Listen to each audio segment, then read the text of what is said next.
Hello student, स्वागत है आप सभी का आज के इस वीडियो में, जिसमें हम कंटिन्यू करेंगे क्लास 10 प्रोबेबिलिटी। लास्ट वीडियो में इसके एक्सरसाइज के थर्ड एग्जाम्पल तक हम लोगों ने डिस्कस किया था। आज कंटिन्यू करेंगे एग्जाम्पल 4 से। तो आइए चलिए शुरू करते हैं आज का वीडियो। आइए नेक्स्ट एग्जाम्पल पर चलने से पहले एक नजर डालेंगे कार्ड्स के कॉन्फ़िगरेशन के ऊपर। जो प्लेइंग कार्ड्स होते हैं, टोटल काउंटिंग में 52 प्लेइंग कार्ड्स होते हैं, जिनको हम दो अलग अलग पार्ट्स में डिवाइड कर सकते हैं। उनमें 26 रेड कार्ड होते हैं और 26 ही उसमें ब्लैक कार्ड होते हैं। They are equally 26 red card and 26 black card. ये जो रेड कार्ड होते हैं 26, ये फर्दर दो डिफरेंट सूट्स में बटे होते हैं। एक सूट्स को हम कहते हैं हार्ट, दूसरा कहलाता है diamond. 13 cards in heart and 13 cards in diamond. दोनों ही रेड सूट में 13 कार्ड होते हैं। इस तरीके से ये 26 कार्ड 2 इक्वली पार्ट्स में फर्दर डिवाइड हो जाते हैं। ठीक ऐसे ही जो ब्लैक कार्ड होते हैं 26, इनके भी दो डिफरेंट सूट्स होते हैं। They are called club and spade. 13 card in club and 13 card in spade. Total हुए हमारे पास 26 ब्लैक कार्ड। अब सूट्स के अंदर हम देखेंगे कि जो हार्ट के 13 कार्ड्स हैं, उसमें एक नंबर होगा 1, जिसको एस भी कहते हैं। फिर नंबर 2, 3, 4 एंड सो ऑन 10 तक ये नंबर होंगे। 10 के बाद जो नेक्स्ट कार्ड होगा उसको जैक के नाम से जानते हैं। After that queen and king. इस तरीके से ये हार्ट के 13 कार्ड्स का कॉन्फ़िगरेशन होता है। यही कॉन्फ़िगरेशन डायमंड्स के 13 कार्ड का भी होगा। डायमंड के 13 कार्ड में भी एक एस होगा, एक नंबर 2 होगा, एक नंबर 3 होगा एंड सो ऑन नंबर 10 तक ये ईच कार्ड 1 होंगे इन डायमंड कार्ड। डायमंड में 10 के बाद फिर आएगा jack, after that queen and king. और यही कॉन्फ़िगरेशन क्लब और स्पेड में भी होगा। तो 13 card in heart, 13 in diamond, 13 in club, 13 in spade. Total playing cards हुए 52। इन 52 कार्ड्स में ये जो एस है, इसको नंबर 1 भी बोला जाता है और इसको एस के नाम से भी जाना जाता है। साथ ही जो नंबर 1 से यानी कि एस से लेकर नंबर 10 तक के कार्ड हैं, इनको नंबर कार्ड भी बोला जाता है।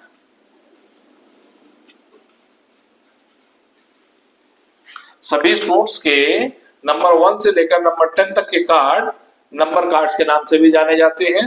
That means 10 number card in heart, 10 number card in diamond, 10 number card in club and 10 number card in spade.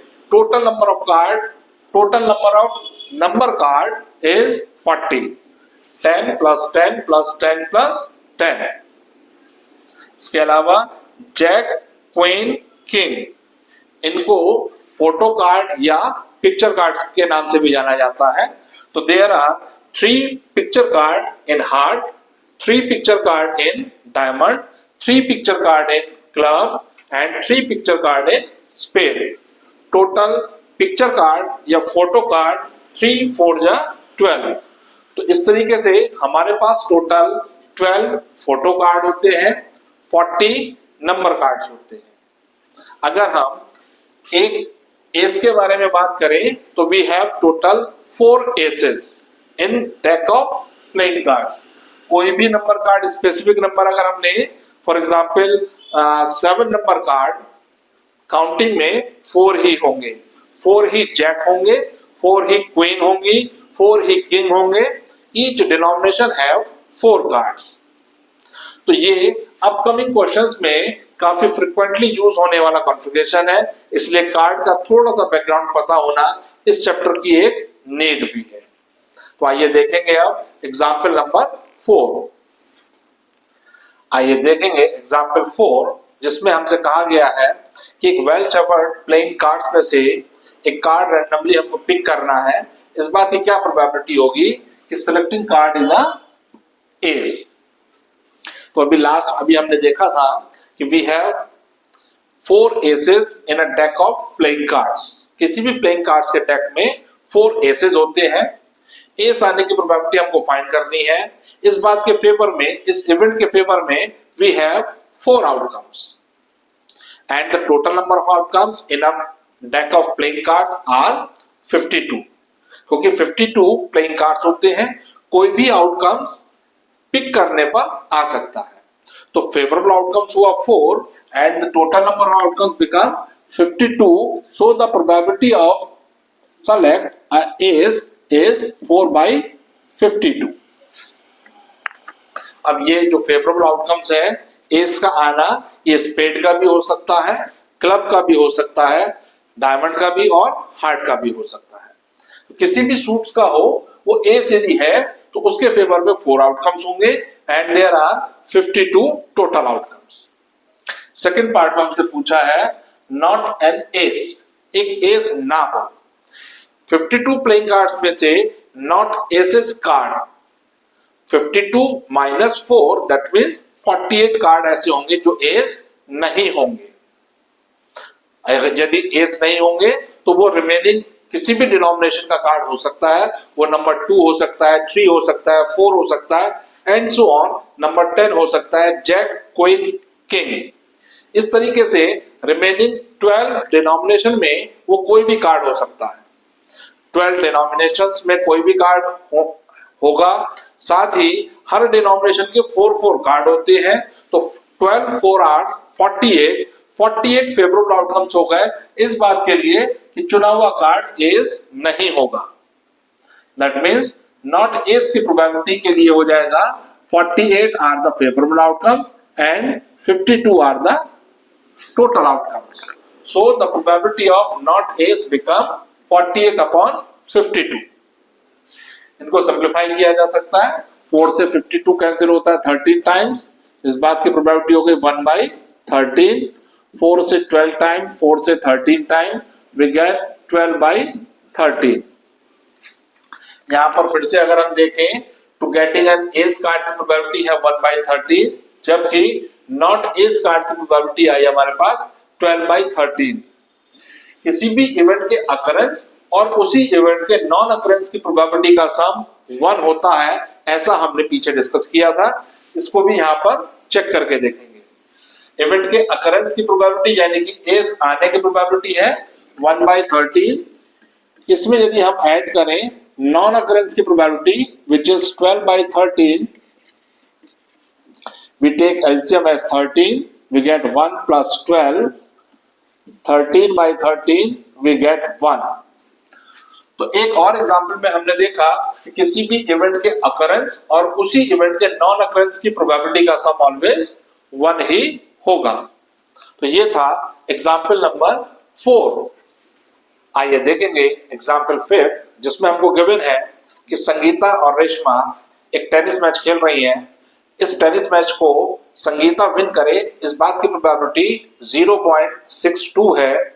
Reshma के इस मैच को विन करने की प्रोबेबिलिटी फाइंड करनी है। तो here let the S and are be the events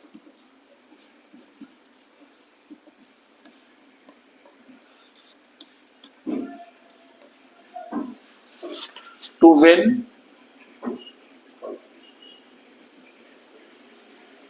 Sangeeta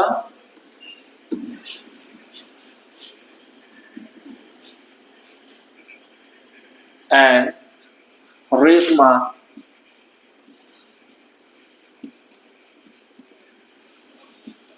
win the match।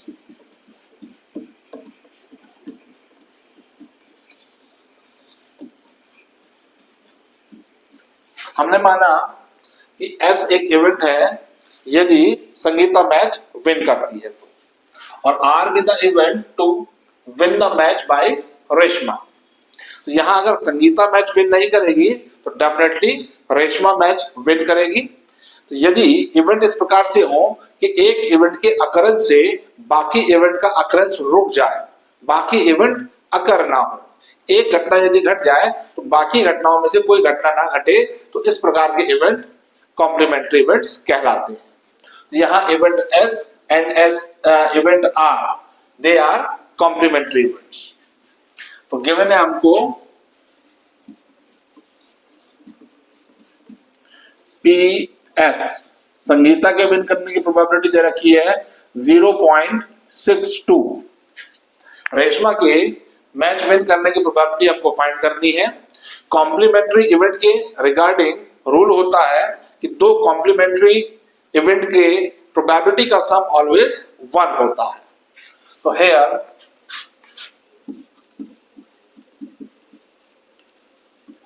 S and R are complementary event,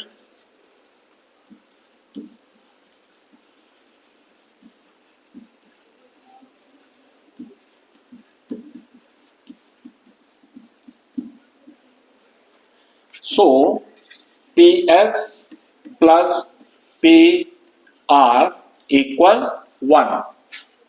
ऐसे event complementary events कहलाते हैं जब किसी एक इवेंट के अकरेंस से दूसरा इवेंट अकर होने से रह जाए। दोनों में से एग्जैक्टली एक ही इवेंट अकर हो तो ऐसे इवेंट कॉम्प्लीमेंट्री इवेंट कहलाते हैं।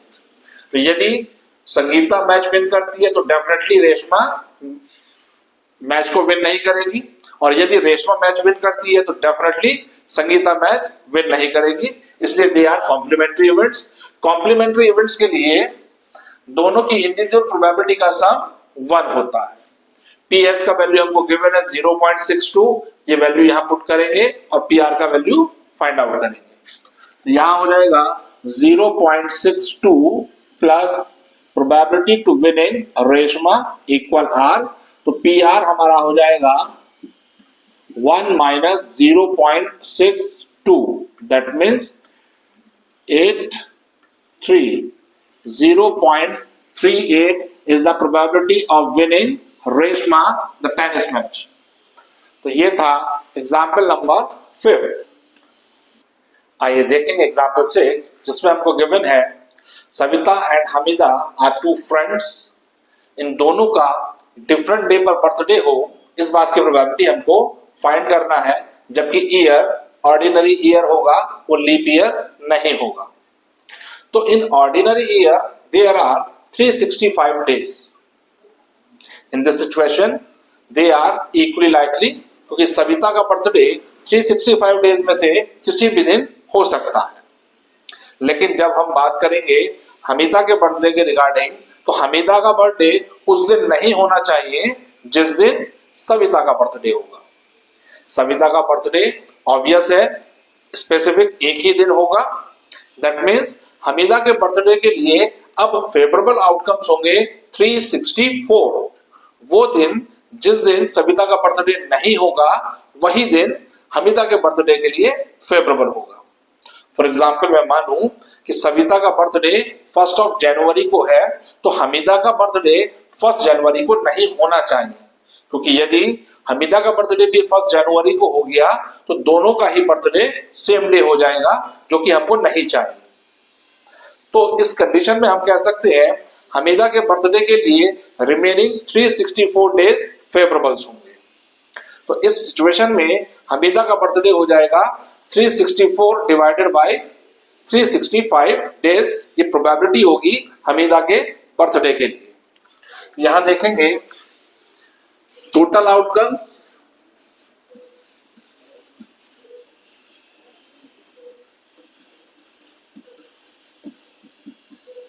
किसी भी ऑर्डिनरी ईयर में देयर आर 365 डेज। यही क्वेश्चन अगर लीप ईयर के रिगार्डिंग होता तो यहां पर 365 को की जगह हम 366 डेज लेते। तो टोटल आउटकम्स हमारे पास 365 हो गया। फेवरेबल आउटकम्स की बात करेंगे। Favourable outcomes,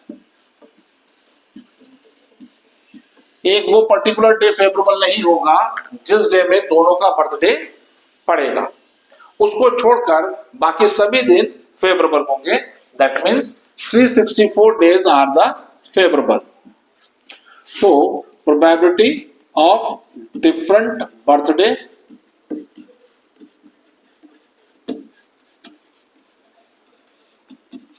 equal favourable outcomes 364 divided by 365।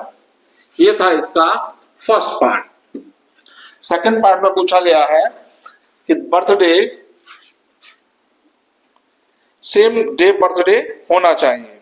Same day birthday होने के लिए जिस दिन सविता का बर्थडे होगा, जैसे हमने एग्जाम्पल में लिया था कि 1 जनवरी को हमने सविता का बर्थडे लेट किया था, ज्यूम किया था, उसी दिन हमीदा का बर्थडे भी होना चाहिए। दैट मीन्स सेकंड पार्ट के लिए अब फेवरेबल आउटकम्स सिर्फ 1 हुआ, क्योंकि हमीदा के बर्थडे के लिए हमारे पास चॉइस नहीं होगी।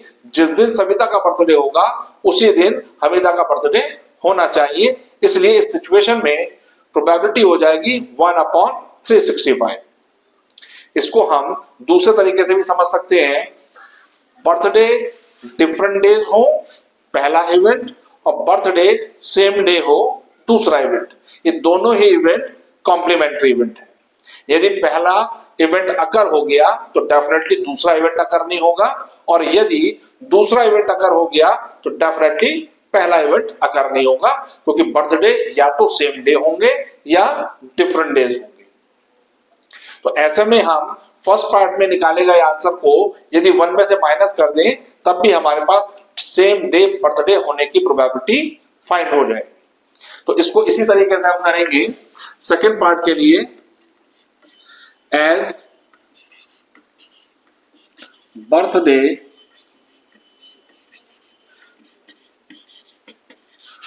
On same day and birthday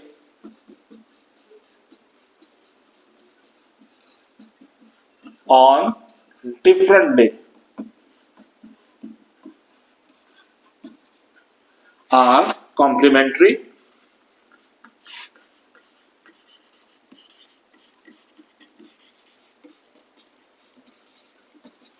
events. So probability same day birthday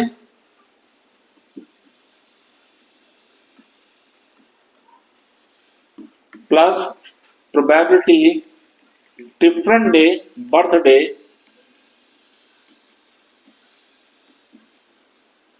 equal 1।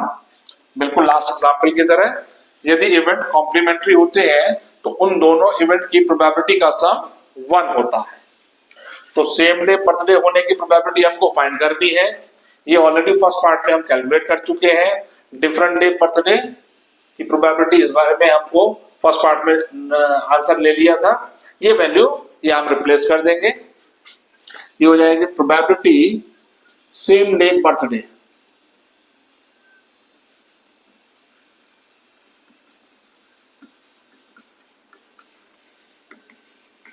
Equal 1 minus, इसको हम राइट साइड में शिफ्ट कर देंगे तो नेगेटिव हो जाएगा, 364 divided by 365। We take LCM as 365, ऊपर हो जाएगा 365 माइनस 364, दैट इज एम्प्लाइज 1/365। इस क्वेश्चन को इस तरीके से भी किया जा सकता है और दूसरे मेथड से भी किया जा सकता है। किसी भी तरीके को हम फॉलो करें आंसर हमारा सेम ही होगा। तो इस तरीके से ये था एग्जाम्पल नंबर 6। आइए देखेंगे एग्जाम्पल 7, जिसमें हमको गिवन है किसी स्कूल के क्लास 10th में टोटल 40 स्टूडेंट्स हैं, जिनमें नंबर ऑफ गर्ल्स 25 है एंड नंबर ऑफ बॉयज 15 है। क्लास टीचर ने क्लास रिप्रेजेंटेटिव को सिलेक्ट करने के लिए इन सभी स्टूडेंट्स के नाम को एक सेपरेटली कार्ड पर लिखा और उसको थॉरली मिक्स कर दिया। एक कार्ड रैंडमली पिक करना है। इस बात की प्रोबेबिलिटी हमको बतानी है कि क्लास रिप्रेजेंटेटिव के लिए जो कार्ड ड्रॉ हुआ वो एक गर्ल का है। तो यहां देखेंगे total number of student in the class we have 40, और ऑब्वियस है जो नाम गर्ल्स के हमने कार्ड्स पर लिखे होंगे उन्हीं में से एक कार्ड निकलने पर हमारा first event to select a girl वाला अकर होगा। दैट मीन्स हमारे पास फेवरेबल आउटकम्स हो गए 25, क्योंकि 25 कार्ड्स ही ऐसे हैं जिन पर गर्ल्स का नाम लिखा। तो फर्स्ट पार्ट के लिए गर्ल्स का क्लास रिप्रेजेंटेटिव बनना, इस बात की probability PG is equal to हो जाएगा favourable outcomes 25 divided by total outcomes 40. They are divisible by 5 times, 8 times, then we get 5 upon 8 as the probability to select a girl. Second part में पूछा गया है कि बॉयज के select होने की प्रोबेबिलिटी क्या होगी, तो there are 15 boys in the class. Second part के लिए probability of selecting a boy equal हो जाएगा, फेवरेबल आउटकम्स होंगे 15 और टोटल आउटकम्स फिर से 40 ही है, क्योंकि कार्ड्स हमारे पास 40 अवेलेबल है, क्योंकि हर स्टूडेंट को एक कार्ड पर स्टूडेंट का एक नाम लिखा गया है. तो यहां पर भी दोनों ही नंबर 5 से डिविजिबल है, ये हो जाएगा 3 डिवाइडेड बाय 8. तो इस तरीके से बॉयज के सेलेक्ट होने की प्रोबेबिलिटी 3/8 होगी. इस एग्जांपल में भी अगर आप ध्यान से देखें तो एक गर्ल का सिलेक्ट होना एंड एक बॉय का सिलेक्ट होना, ये दोनों ही इवेंट कॉम्प्लीमेंट्री इवेंट है. यदि गर्ल सेलेक्ट होती है तो डेफिनेटली बॉय सेलेक्ट नहीं होगा, और यदि बॉय सेलेक्ट होता है तो डेफिनेटली गर्ल सेलेक्ट नहीं होगी. Therefore they are complementary events. इस केस में भी अगर हम चेक करना चाहें तो 5/8 और 3/8 का सम 1 के ही इक्वल होता है. दैट मीन्स वो रूल हमारा यहां पर भी फॉलो हो रहा है. ऑलवेज रिमेंबर, कॉम्प्लीमेंट्री इवेंट्स की प्रोबेबिलिटीज का सम ऑलवेज 1 होता है. तो ये था एग्जाम्पल नंबर 7. आइए देखेंगे एग्जाम्पल 8, जिसमें हमको गिवन है कि किसी बॉक्स में 3 ब्लू मार्बल्स हैं, 2 व्हाइट मार्बल्स हैं एंड 4 रेड मार्बल्स हैं. रैंडमली एक मार्बल पिक किया जाता है, उसके व्हाइट आने की प्रोबेबिलिटी हमको फाइंड करनी है. तो यहाँ पर हम total number of marbles calculate कर लेंगे, क्योंकि जितने हमारे पास मार्बल्स होंगे वही हमारे टोटल आउटकम्स होंगे. तो टोटल आउटकम्स हमारे पास हो जाएगा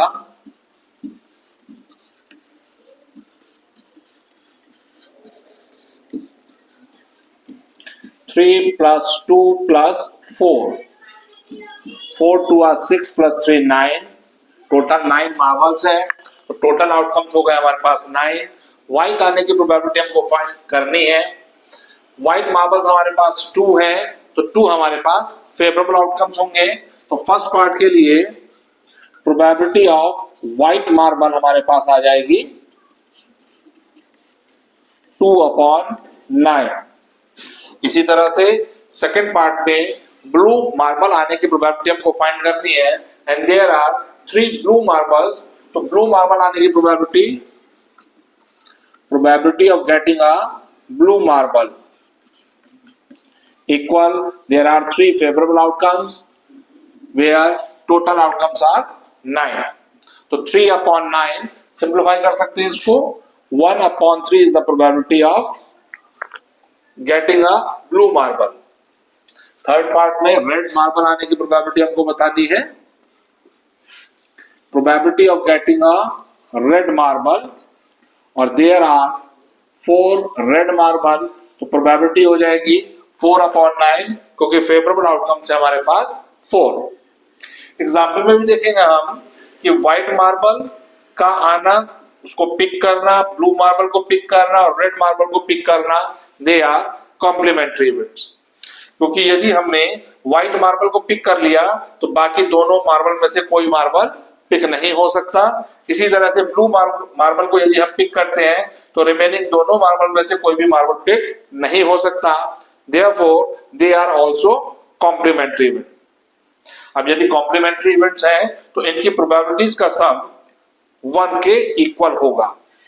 तो ऑलवेज रिमेंबर, 2 या मोर देन 2 कॉम्प्लीमेंट्री इवेंट्स अगर हमारे पास होते हैं तो उनकी प्रोबेबिलिटीज का सम 1 ही होता है. तो ये था एग्जाम्पल नंबर 8.